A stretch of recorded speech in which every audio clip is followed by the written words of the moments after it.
everyone, I'm Ishwari. I am a PGY1 at an internal medicine residency program in New York. Honestly, I feel like a part of me still finds it hard to believe it because I remember last year this time I was like so confused and clueless about the entire process and I was just still figuring everything out, which is why I feel now is like a really good time for me to give back. So in this video, I'm just gonna tell you guys a few things about applying to residency programs. So now when you think about it, there are programs that receive up to 4,000 applications and it's impossible for them to go over everything, right? So some programs tend to filter applicants based on certain objective criteria, like for example, it could be your visa status or your STEP scores or your ECFMG certification status, your year of graduation. So these are like the number of things that programs may use to filter out applicants. As you guys know, like applying to each program can like cost close to like $26, and I was like very careful about applying to places because I strictly applied only to those places which, number one, I felt wouldn't filter my application out, and number two, I felt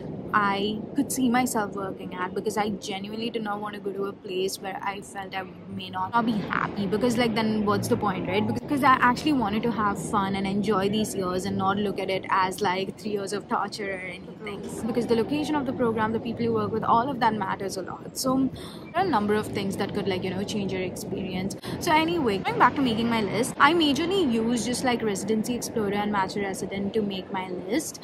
So Residency Explorer did help with a lot of things, but the reason why I like Match a Resident was, number one, their data is more updated, which means like when you look at the Match a Resident screen, whenever you're looking at a program, they literally like call programs up and they like sort of confirm their criteria for the season, and they also mention when it was last updated, so you'd know like, you know, okay, this is the information from August 2022, this is the information from maybe August 2021. So like that gives you a better idea of like, you know, picking programs. So that was one thing. And the second thing is that Match a Resident also like gives you information about the number of people with similar credentials as yours who got an interview from this program. So that sort of also like helped me make a decision, because of course, like, you know, programs do a holistic review. You have like objective stuff and you also have subjective stuff, MSPE, personal statement, letters of recommendation and things like that. But then from an objective standpoint, it just gives you like a fair idea of, you know, the things that a program may look for objectively.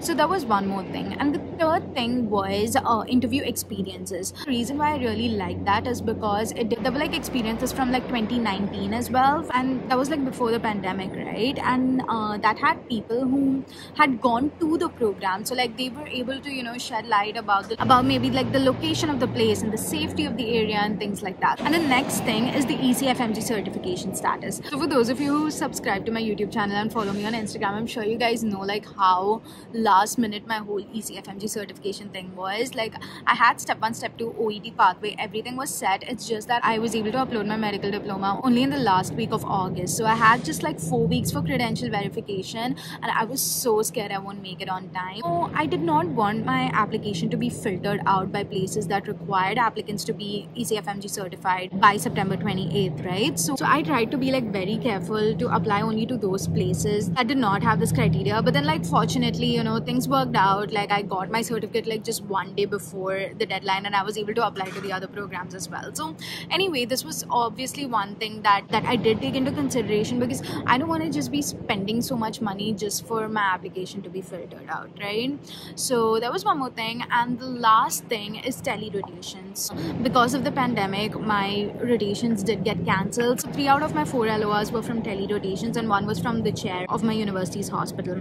Again, like I was very careful about not applying to those places that did not accept tele-rotations as USC. So these were all the things that I took into consideration while creating my list. So you do think like you are in a similar situation as I was, I highly recommend getting like Match a Resident's customized list. It will help you narrow down your choices and it will also help you optimize your budget. So you can use my discount code Chandran15 for a 15% off on your subscription. It'll definitely be worth it. So that's about it for this video. If you guys have any questions, please feel free to leave them down in the comments below. I talk more about the match and my videos on my YouTube channel. I hope this helped you guys out. I'll try to see you guys in the next video. Thank you.